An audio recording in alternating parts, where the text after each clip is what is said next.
Berjumpa kembali dalam ibadah Woman of Impact Online Service live streaming saat ini. Dengan saya Sheryl, senang sekali kita dapat beribadah bersama. Ibadah Woman on Impact akan diadakan sebanyak 2 kali dalam 1 bulan, yaitu pada minggu kedua dan keempat. Ibadah hari ini akan dilayani oleh Pendeta Julianto Simanjuntak dengan tema Keluarga yang Sehat dalam Mengelola Konflik dan Perbedaan. Mari ladies, kita siapkan hati kita. Kita bersyukur bahwa kita boleh ada sampai hari ini. Semua karena anugerah dan kebaikan Tuhan. Mari kita siapkan hati kita dan waktu kita yang terbaik untuk mendengarkan firman Tuhan.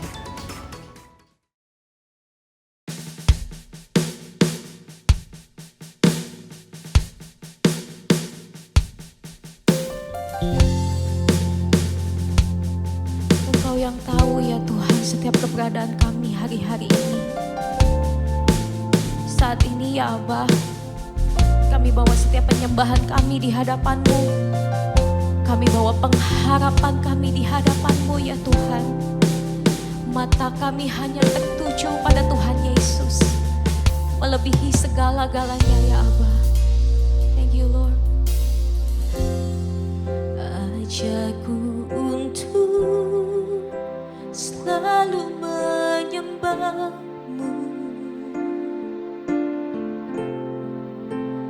dalam keadaan apapun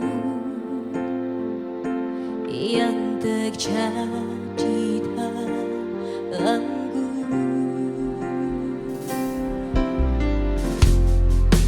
Ajakku untuk tetap beriman teguh,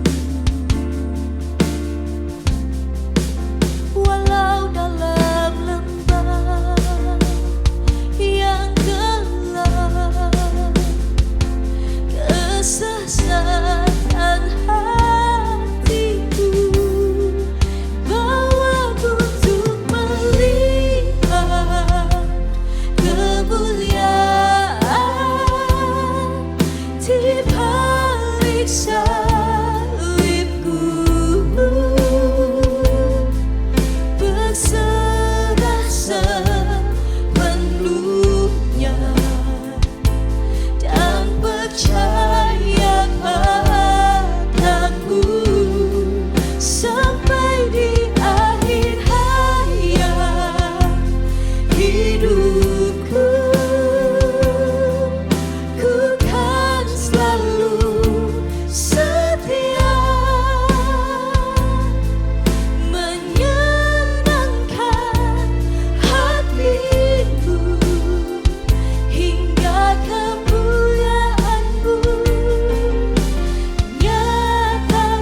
Tapi yang kami tahu, yang kami percaya, kami punya Tuhan Yesus, dan itu lebih dari cukup buat hidup kami ya Tuhan. Engkau satu-satunya jaminan dalam hidup kami ya Aba.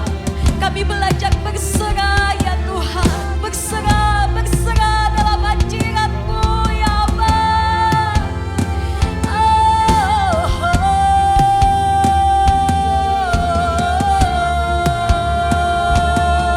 Mari angkat suaramu, gemau sembah Dia.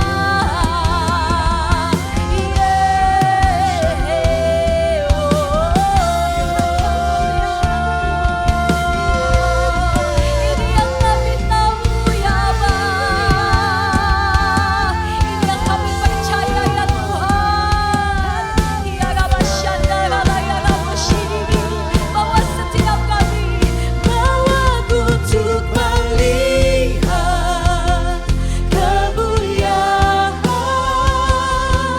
di balik salibmu, berserah sepenuhnya dan percaya padamu sampai di akhir hayat hidupku. Ku kan selalu setia, menyenangkan hatimu hingga kemuliaan-Mu nyata, bawaku untuk melihat kemuliaan di balik salibmu. Kami belajar berserah ya Tuhan, sepenuhnya dan percaya padamu sampai di akhir hayat hidupku. Ku kan selalu setia, menyenangkan hatimu hingga kemuliaan-Mu nyata dalamku, hingga kemuliaan-Mu nyata, kemuliaan-Mu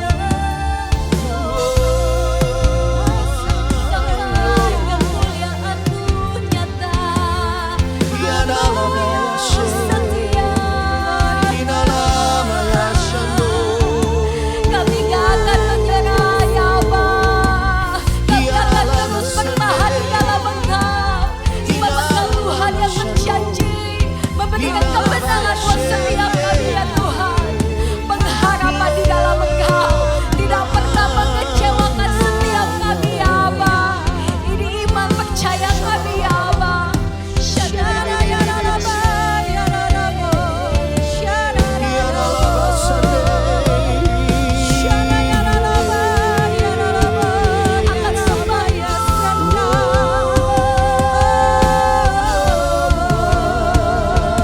Jesus,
imani, itu yang terjadi ya Tuhan. Itu yang tergenapi buat setiap kehidupan kami. Untuk setiap kita yang percaya, sama-sama kita katakan amin. Sorakan haleluya Bapak Ibu Saudara. Bersuka cita karena kita punya Tuhan yang dahsyat. Kembali berikan tepuk tangan buat Tuhan kita, Allah kita yang ajaib. Ini setiap pujian kami ya Tuhan. Kau bertahta di atas setiap pujian anak-anak-Mu. Thank you Lord. Yes Lord. Dengan setiap iman anak-anak-Mu ya Tuhan, Kau pelukis cakrawala ini, pemilik kehidupan setiap kami. Pelukis cakrawala, merangkai jagat raya, pencipta alam semesta, pemilik kehidupan yang sanggup menyelamatkan jalan-jalan kebenaran. Boleh sambil angkat tanganmu tinggi, come on. Kami rindukan kuasa lawatan-Mu, kebangkitan pasti terjadi. Datanglah dan bertata, kuat dan berkuasa, saat hati bersatu menaikkan pujian. Belenggu dipatahkan, mujizat dinyatakan. Say what? Great is our God. Yes Lord, Engkau pemilik kehidupan setiap kami anak-anak-Mu ya Tuhan. Thank you Lord. Mari lebih lagi katakan dengan segenap iman, come on. Pemilik kehidupan yang sanggup menyelamatkan jalan-jalan kebenaran. Kami rindukan Engkau Tuhan. Kami rindukan kuasa lawatan. Kebangkitan pasti akan terjadi ya Tuhan. Come on, lebih lagi katakan. Datanglah dan bertata, kuat dan berkuasa, saat hati bersatu menaikkan pujian. Belenggu dipatahkan, mujizat dinyatakan. Say great, great is our God. Engkau yang layak kami sembah, Engkau yang layak kami tinggikan. Yesus pemilik kehidupan kami. Boleh sama-sama angkat tangan, bertepuk tangan buat Tuhan kita Bapak Ibu Saudara. Lebih lagi katakan, Kami rindukan kuasa lawatan, setiap kebangkitan, setiap pemulihan pasti akan terjadi. Kami rindukan kuasa lawatan, kebangkitan, kebangkitan pasti terjadi. datanglah dan bertata, Kuat dan berkuasa, saat hati bersatu menaikkan pujian.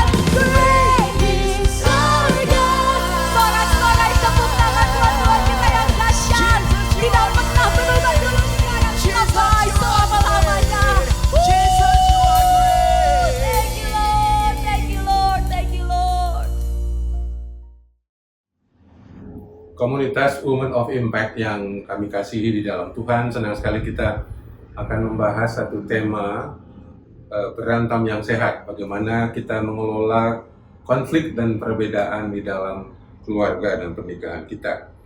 Saya sering menikmati konflik dengan pasangan saya selama hampir 30 tahun. Juga banyak sekali luka-luka emosi akibat konflik saya dengan ayah saya, dan anak saya juga konflik dengan saya ayahnya. Dan saya menyampaikan tema ini selain dari firman Tuhan juga berkaca ya dari pengalaman-pengalaman pribadi. Putra sulung kami sekarang hampir 28 tahun dan yang bungsu akan 24 tahun bulan Juli nanti. Kami bersyukur dipanggil dalam dunia pelayanan counseling dengan visi supaya ada tersedia pusat-pusat counseling dan konselor yang merata di seluruh tanah air. Saya mengajak kita bersama-sama berdoa sebelum kita akan belajar firman Tuhan dengan tema berantam yang sehat, mengelola konflik dan perbedaan. Tuhan, kami bersyukur untuk persekutuan ini. Biarlah Tuhan sendiri hadir akan memuaskan rasa dahaga, mengenyangkan kami dari semua kelaparan akan firman-Mu. Karena firman-Mu lah jalan dan jawaban dari seluruh pergumulan kami. Demi Kristus Sang Firman kami berdoa. Amin. Saudara, firman Tuhan saya ambil dari Kolose pasal yang keempat, ayat yang ke-6. Hendaklah kata-katamu senantiasa penuh kasih, jangan hambar, sehingga kamu tahu bagaimana harus memberi jawab kepada setiap orang. Janganlah ada perkataan kotor. Dari yang kedua adalah dari Efesus 4 ayat 29. Jangan ada perkataan kotor atau kasar keluar dari mulutmu. Gunakanlah perkataan yang baik untuk membangun, supaya mereka yang mendengarnya, anggota keluarga kita yang mendengarnya, beroleh kasih karunia. Perjalanan konflik saya dan Wita selama hampir 30 tahun dalam pernikahan banyak sekali yang menyakitkan, banyak luka-luka emosi, bahkan kadang-kadang ada trauma yang membuat kami sewaktu-waktu enggan untuk bercakap. Kami menghindar, kami sering mencoba berdiam diri sebelum lagi memulai percakapan. Dan secara perlahan saya menyadari setelah saya sekolah counseling, ternyata konflik ini saya warisi dari orang tua saya. Yang kebetulan bertahun-tahun sepanjang saya tinggal, hampir 20 tahun pernikahan orang tua kami, orang tua asal saya penuh dengan konflik. Demikian juga keluarga dari istri saya. Ada banyak isu konflik, tapi yang paling umum adalah mengenai uang, tentang anak, perihal seksualitas, juga tentang karir atau pekerjaan, dan juga kekerabatan dan lain-lain. Kalau kita lihat sumber konflik keluarga, sumber konflik pernikahan dan dengan pasangan, sebenarnya saya menegaskan masalah pernikahan tidak terjadi di dalam perkawinan, tapi itu terjadi jauh sebelum kita menikah. Jadi sumber-sumbernya sudah dibawa dari waktu kita sebelum menikah. Misalnya, sebenarnya kita tidak betul-betul kenal keluarga asal kita. Kita tidak pernah tahu bagaimana orang tua kita dibesarkan oleh opa oma kita. Kita tidak tahu budaya, sistem nilai dari orang tua kita. Bahkan kita juga tidak tahu pada waktu mau menikah keluarga asal daripada pasangan kita. Model kita cuma satu, cinta, suka, lalu menikah. Tapi kenal. Jadi sebenarnya salah satu sumber konflik itu adalah karena kita tidak mengenal dengan sungguh-sungguh pasangan kita. Yang kedua adalah kita masing-masing membawa luka emosi dari orang tua kita, dari pengalaman-pengalaman masa kecil kita, dan itu tidak sembuh. Kita tidak pernah sungguh-sungguh counseling masalah pribadi kita sebelum kita menikah. Yang ketiga adalah adanya perbedaan kepribadian yang tidak sempat kita pahami. Kita tidak pernah assessment, tidak pernah psikotes sebelum menikah, ya, dan tidak pernah counseling sungguh-sungguh. Tapi yang juga menonjol yang keempat adalah konflik kita berasal dari tidak adanya teladan dari orang tua kita. Pernikahan orang tua kita juga tidak sehat, sebagian juga tidak berfungsi. Dan yang terakhir, saudara-saudara, barangkali ada perbedaan dalam budaya dan perbedaan dalam pengetahuan yang kita miliki bersama dengan pasangan. Itulah sumber-sumber konflik yang paling umum. Jadi sebagian besar kita bawa sebelum menikah, bukan sesudah menikah. Ada hal yang penting juga, ada 3 hal yang membentuk kepribadian kita yang membuat sering konflik. Yaitu adalah masa lalu yang buruk, pola asuh yang buruk dari orang tua kita. Saya tidak tahu bagaimana sistem pola asuh, pola parenting daripada orang tua kita masing-masing. Tetapi saya besar dalam keluarga yang diabaikan karena ayah ibu saya pecandu, mereka dua pemabuk, alkoholik, ya penjudi, dua-duanya depresi, sehingga saya tidak pernah mendapatkan sentuhan kasih sayang namanya pelukan, dan pola asuh itu dibiarkan diserahkan kepada pembantu kami ada 3, dititip sama orang-orang yang datang dari famili kami, sehingga betul-betul pola asuh kami adalah pola asuh yang dibiarkan, besar sendiri. Yang kedua adalah pengalaman yang buruk. Kita tidak tahu apakah ada trauma waktu kecil, jatuh, ya pernah mau coba diaborsi oleh orang tua kita. Saya pernah dipaksa menggunakan rok oleh karena ayah ibu saya ingin saya perempuan, karena semua di atas saya laki-laki. Banyak peristiwa-peristiwa pengalaman buruk yang sebenarnya ada sisa-sisa yang kita bawa waktu kita menikah, tidak benar-benar pulih. Dan yang ketiga adalah selain pola asuh, pengalaman yang buruk adalah lingkungan yang buruk.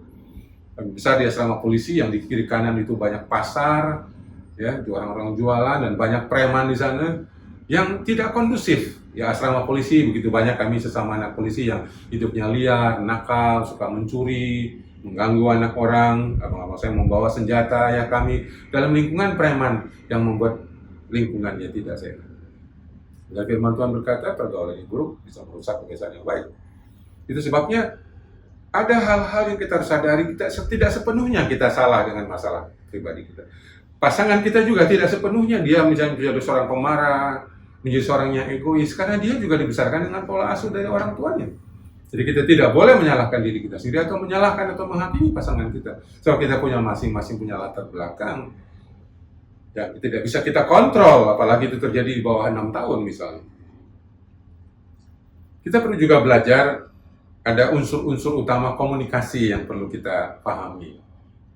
Ya, ini tidak melulu soal isi, ini tidak melulu soal tujuan kita baik, yang menyampaikannya baik. Ya kita bilang sama anak, maksud mama kan baik, tapi sebenarnya intonasinya nggak bagus. Ya, anak-anak juga mementingkan intonasi.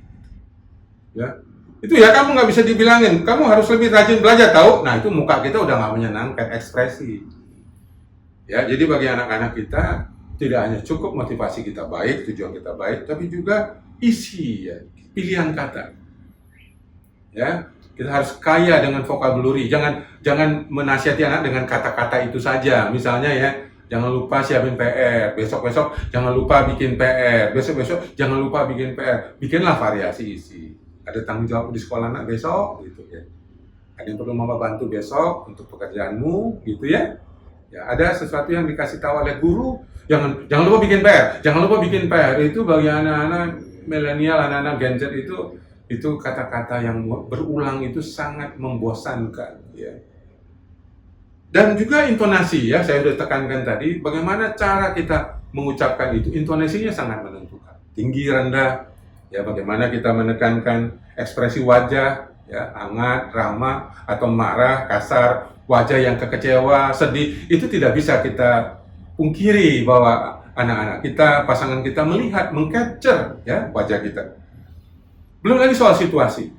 Ya, konflik saya dulu sama istri adalah kalau saya pulang dari gereja sebagai seorang hamba Tuhan, ya, dia belum apa-apa udah ngelapor tentang anak, ya, komplain, saya udah capek, nggak siap, lalu dibombardir dengan komplain tentang anak-anak. Tentu tidak salah, tapi saya tidak siap. Tapi lama-kelamaan dia belajar, dia bilang begini, saya mau cerita, Papa ada waktu nanti habis mandi, habis makan. Ya, jadi situasinya mesti diciptakan.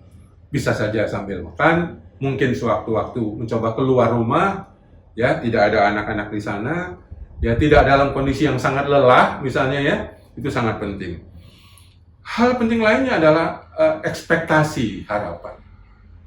Dulu saya suka kecewa sama anak saya karena berpikir IQ-nya tinggi, nilainya mesti tinggi. Tapi itu harapan yang salah, ya, karena nilai tinggi tidak menyelesaikan masalah anak-anak kita. Jadi jauh lebih penting itu adalah hubungan. Ya, karena hubungan saya ingin saya perbaiki, harapan tentang prestasi akademisnya saya turunkan. Jadi sekali lagi banyak kekecewaan kita adalah karena ekspektasi kita dalam komunikasi itu terlalu tinggi. Supaya anak kita bisa ngerti, supaya mendengarkan. Tentu saja anak-anak adalah anak-anak. Ya, mereka perlu dipahami. Dan terakhir adalah konsentrasi. Ini aspek unsur yang sangat penting, ya. Kita dengan adanya gadget, HP, ya, TV, nonton Netflix, kita ngomong tuh kadang-kadang sambil nonton. Ini yang bikin pasangan kita jengkel, anak kita juga kecewa. Karena merasa tidak diperhatikan, merasa tidak diprioritaskan, merasa tidak dihargai. Ya mama dengar, ngomong aja kata sambil main HP. Ya nanti juga anak kita melakukan hal yang sama, dia nggak mau dengerin kita, dia main game. Jadi sudah perlu yang namanya konsentrasi, ya. Jadi motivasi soal posisi, rasa hormat, isi percakapan, intonasi, ya, dan ekspresi wajah, dan menciptakan situasi, menurunkan harapan atau ekspektasi, dan terakhir tadi adalah penting sekali fokus, ya, konsentrasi terhadap percakapan dengan orang tua anak maupun pasangan kita.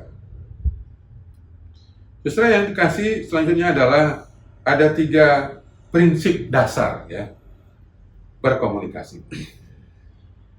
Prinsip yang pertama, anak dan pasangan kita itu membutuhkan apa yang saya sebut dengan rasa aman dan diterima. Ya, diterima. Tidak banyak dikomentari, disalahkan, dikritik, dihakimi, dinasihati. Kita harus ingat, walaupun anak kita sedang menyampaikan perasaan tidak enak, pasangan kita sedang curhat, menyatakan dia marah, ingat perasaan tidak pernah salah. Kita harus dengarkan. Nanti yang salah apa? Respon kita terhadap perasaan anak kita.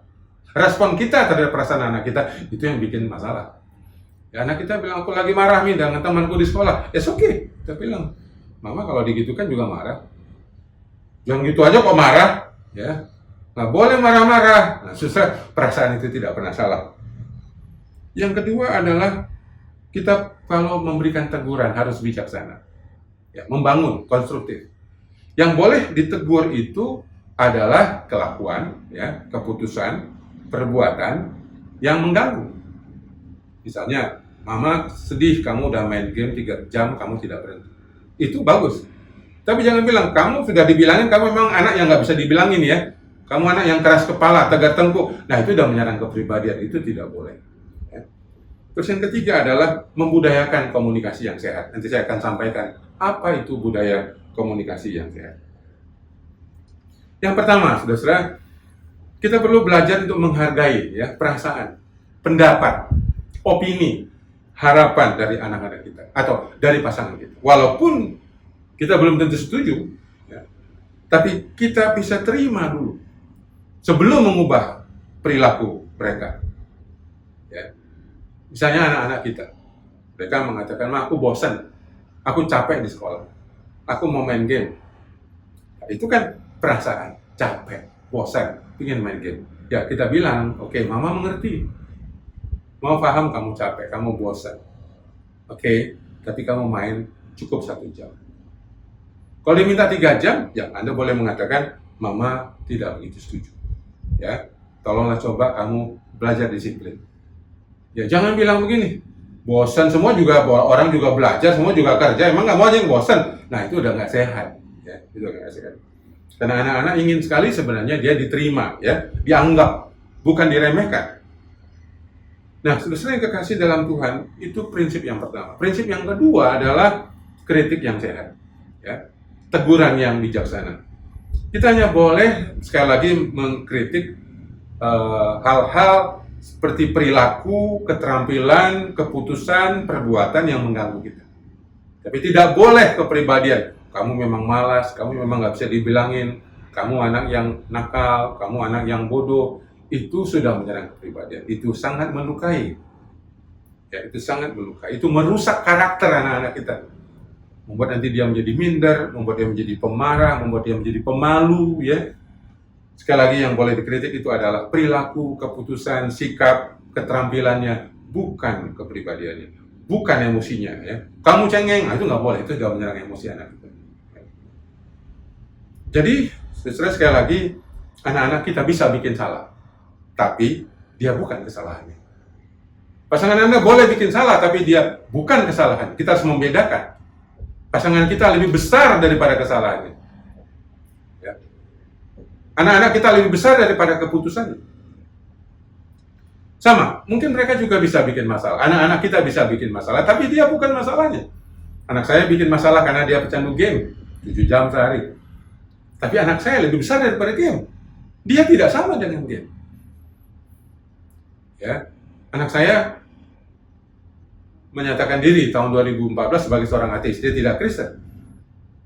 Ya, saya bilang tidak masalah, kau Kristen tidak Kristen, kau anakku. Karena anak kita lebih besar daripada agamanya. Maka penerimaan itu menjadi sangat penting.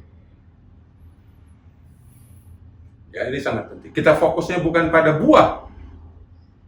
Apa yang nampak, nilai, keagamaan yang aktif. Kita fokusnya pada akar, yaitu hubungan.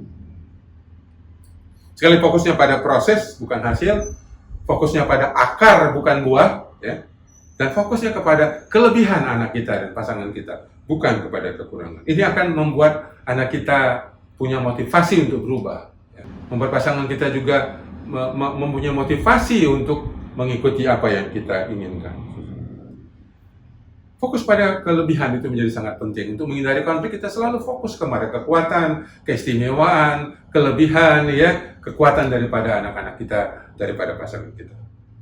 Saya ingat waktu saya sering kritik anak saya, waktu hubungan kami mulai pulih tahun 2015, Moje menulis surat kepada saya, kira-kira 3 tahun yang lalu. Dia masih menyelesaikan S1-nya di Dallas, Texas, Amerika Serikat. Dia menulis begini, waktu Papa fokus sama kekuranganku, aku fokus pada kelemahan. Tapi waktu Papa fokus pada kelebihanku, aku tidak perlu fokus sama kekuranganku. Waktu Papa menerima aku apa adanya, aku menerima diriku apa adanya. Dan waktu aku menerima diriku apa adanya, aku bisa menerima penerimaan Tuhan kepada diriku apa adanya. Itu sebabnya aku menjadi Kristen. Itu sebabnya aku menjadi Kristen. Menerima Kristus. Nah, saudara yang terkasih dalam Tuhan, bagian yang berikut adalah kiat dasar mengelola konflik. Ada 4 keterampilan dasar, 4 skill utama. Yang pertama ialah kita perlu menunjukkan penghargaan satu kepada yang lain. Respect, ini adalah tiang komunikasi yang utama. Respect itu adalah menghargai pribadi. Kita tidak peduli mungkin juga dengan kelemahan, kesalahan, masalah. Kita fokusnya kepada pribadi. Baik pasangan maupun anak kita. Karena respect inilah akan membuat pasangan anak kita mau berkomunikasi. Coba lihat, kenapa banyak anak-anak remaja udah mulai menghindar dari ibunya, dari bapaknya. Karena dia merasa kamu gak menghormatin saya, kamu tidak menghormati privasi saya. Ini terjadi pada anak-anak yang sering dikontrol oleh ibunya. Terlalu dikontrol oleh ayahnya, tidak punya kebebasan, tidak bisa menjadi diri sendiri. Sampai pilih jurusan, pilih pakaian, pilih apa saja, ibunya yang memiliki. Yang kedua, saudara, adalah sepakati isu, tema konflik. Kita harus ada judul, ya. Karena kalau tidak kita melebar, ya. Saya pernah membahas isu anak saya ketinggalan laptop di sekolahnya waktu SMP. Tiba-tiba saya melebar. Kemarin juga bulan lalu kamu kehilangan HP. Yang lalu juga kehilangan ini. Nah, kita udah melebar. Ini fokusnya adalah kehilangan laptop. Bukan laptop ketinggalan, bukan hilang. Jadi kita suka sekali merunut bulan lalu, tahun lalu. Sudah tidak boleh. Apalagi membawa, kami memang keturunan mamakmu. Ini juga udah repot ini selesai. Memang ini budaya sukumu. Ini jangan dihubung-hubungkan, digeneralisasi dengan suku-suku daripada pasangan kita. Ya, sepakati isu. Ya, judul yang konflik yang sehat itu ada judulnya, ya, ada temanya. Yang ketiga adalah temukan wilayah kesepakatan. Ya, contoh yang praktis misalnya anak minta uang mau pergi sama temannya hangout.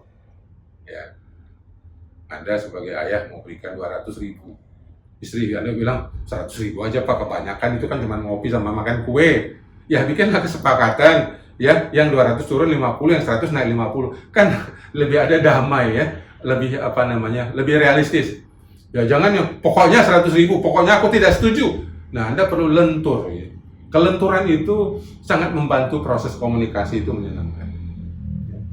Apalagi membawa zaman dulu. Dulu aku juga cuma dikasih 5.000 sama mamaku. Ya, jangan dibawa-bawa lah. Masa lalu, ya, di kampung, ya. Jadi ini satu hal yang kita perlu sepakati berdasarkan kondisi ekonomi rumah tangga kita tentunya, ya. Disesuaikan. Yang terakhir adalah kita perlu berpartisipasi, ya. Ikut berperan dalam mengambil keputusan. Jangan cuma kasih suami. Jangan hanya kasih istri yang memutuskan untuk anak-anak. Anda boleh berkontribusi. Kenapa? Karena kalau ada sesuatu yang salah, Anda tidak menyalahkan. Itulah, kamu putuskan demikian sih, kamu manjain anak. Istrimu juga bilang, atau suamimu bilang, kamu cuma bilang, terserah. Nah, itu tidak baik. Setiap ada keputusan yang penting, suami istri harus bersama-sama. Ayah ibu harus mengambil keputusan. Karena itu anak kita. Anak itu anak milik bersama, bukan anakmu atau anakku. Ya, jadi saudara di sini hal yang sangat penting dan mendasar adalah satu penghargaan. Penghargaan. Anda respect. Coba nilai dari skala 0 sampai 9. Berapa respect yang Anda miliki kepada pasangan? 2, sepakati tema konflik. Sepakati isunya apa? Oke, kita membahas isu ini. Jangan melebar ke malam ini. Jangan bawa ke tahun lalu, apalagi 10 tahun yang lalu, ya. Jangan. Ya. Atau jangan bandingkan dulu orang tua saya, nenek saya. Kejauhan. Yang ketiga adalah temukan wilayah kesepakatan. Ya. Kalau ada perbedaan, ada yang naik, ada yang turun. Ya. Atau kalau belum bisa, kasih waktu. Kita sepakati nanti mungkin besok atau minggu depan. Ya. Yang terakhir tadi adalah berpartisipasi, ikut mengambil keputusan. Ya, walaupun cuma ide, ya. Tapi jangan biarkan terserah mama lah, terserah papa lah. Itu sangat tidak bijak dalam berkomunikasi. Saudara, sebagai penutup, ya saya mau menegaskan sekali lagi, komunikasi itu adalah unsur cinta yang dapat dilihat, unsur kasih yang dapat dirasakan oleh setiap anggota keluarga. Memang ada kalanya untuk kasus tertentu Anda melakukan cinta keras, ya, tough love. Ya, khusus anak pecandu narkoba, kadang-kadang sekali-sekali mendiamkan anak untuk situasi tertentu itu bisa. Tapi secara normal komunikasi itu, dialog itu paling penting. Diskusi, ya, sangat penting. Bukan instruksi, diskusi. Ya, kita terampil menggunakan kalimat-kalimat pertanyaan, bukan kalimat pernyataan. Itu bagian-bagian penting dari komunikasi. Dan jangan lupa, konflik itu menjadikan pernikahan kita dinamis. Relasi kita lebih oke, ya. Jadi konflik itu sehat dan perlu sejauh bisa kita kelola, ya. Tadi misalnya, jangan serang kepribadian. Kalau kita nggak setuju, kritiklah perilaku atau tindakan atau keputusan. Jangan bilang kamu memang pelit, itu ya. Ya bilang aja, kemarin aku minta uang, kamu kok kasihnya cuma sekian. Aku rasa itu perlu. Itu daripada kamu memang orangnya pelit. Nah itu Anda udah menyerang kepribadian. Itu. Kalau anak-anak dibilang main game, kamu ini yang anak keras kepala nggak bisa dibilang. Itu udah menyerang kepribadian. Lebih bagus Anda mengatakan mama kecewa, mama tadi bilang kamu masih main game sampai sekarang. Itu jauh lebih baik. Nah sekali lagi, saudara, membudayakan komunikasi yang sehat itu membutuhkan waktu, latihan, ya, kemauan. Ya, ada beberapa budaya tadi, perhatikan motivasinya, tujuannya sehat, posisinya, ya, penghormatan yang kadang-kadang ada senior, ada ayah, orang tua, anak, ya. Kita menghormati berdasarkan posisinya, atasan, bawahan. Kita perhatikan juga isi supaya bervariasi, ya, tidak kata-katanya itu saja, ya, tetapi ada pilihan-pilihan kata yang kaya, ya. Ada intonasi, ya, tinggi rendahnya suara, ada ekspresi wajah yang bisa dilihat, ya, hangat, kasar, lembut, dan sebagainya. Juga perhatikan, berkomunikasilah pada situasi-situasi yang sudah diatur. Diciptakan, apakah sambil makan, sambil libur, atau sambil nonton, ada sesuatu yang disepakati supaya kita dalam kondisi yang lebih siap, lebih rileks, dan lebih nyaman. Juga ekspektasi, usahakan diturunkan, jangan terlalu tinggi, ya. Itu sumber kekecewaan. Jangan lupa, anak tidak pernah jadi orang tua, kita pernah jadi anak. Jadi kita yang menurunkan harapan kepada anak-anak. Dan terakhir adalah komunikasi yang sehat itu adalah fokus, ya, konsentrasi. Tinggalkan HP, matikan dulu HP, matikan TV, tutup koran, arahkan mata, eye contact kepada pasangan kita, eye contact kepada anak kita. Sekiranya kalau prinsip-prinsip ini kita lakukan, maka kita akan jauh lebih kaya, jauh lebih sehat, jauh lebih kuat dalam komunikasi kita. Seperti yang dikatakan dalam Kolose 3 ayat 16. Hendaklah perkataan Kristus diam dengan segala kekayaannya di antara kamu, sehingga kamu dengan segala hikmat mengajar dan menegur seorang akan yang lain. Kalau sudah membutuhkan informasi counseling, sudah boleh mendownload aplikasi Theodorus. Di situ ada program sekolah counseling dari Lembaga Counseling Keluarga Kreatif, informasi buku, dan pusat-pusat counseling kita di seluruh tanah air. Saya Julianto Simanjuntak dari Lembaga Counseling Keluarga Kreatif Alka-3, sangat berterima kasih untuk kesempatan menyampaikan firman Tuhan pada saat ini. Mari kita bersama-sama berdoa. Tuhan, kami bersyukur kesempatan belajar dari firman-Mu tentang bagaimana berkomunikasi dengan sehat, mengelola konflik dan perbedaan kami juga secara baik. Biarlah Roh Kudus menerangkan firman-Mu.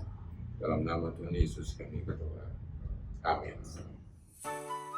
Terima kasih Pendeta Diwianto untuk firman-Nya hari ini. Kami sangat diberkati sehingga kami boleh mengerti artinya sebuah perkataan, bahwa perkataan kita ini dapat dipakai untuk membangun komunikasi dengan keluarga, sehingga keluarga kita yang mendengarnya dapat beroleh kasih karunia. Terima kasih. Mari lady yang sudah diberkati oleh firman ini, kita sama-sama bisa men-sharekan kepada teman-teman yang lain sehingga semakin banyak orang yang diberkati. Terima kasih and God bless you.